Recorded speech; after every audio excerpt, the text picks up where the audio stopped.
Kala mo talaga mamahalin eh, pero depende kasi, minsan nagsisale sila. Mami, ito yung binili kong bagong motorcycle cover.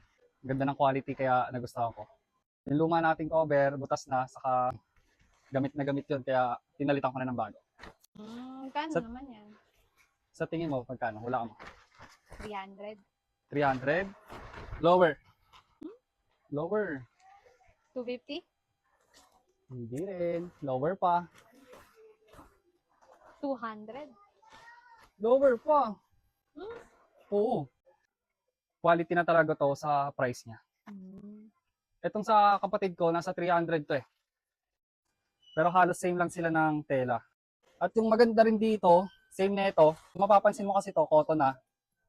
At itong akin, cotton na rin yan. Ayun o. Oh. Same yan. Hindi magagasgas yung motor mo kasi cotton na. Pero hindi yan same ng presyo. For reference, itong size ng motorcycle cover na binili ko is XL. Yung motor ko is Yamaha Aerox. So, yun lang.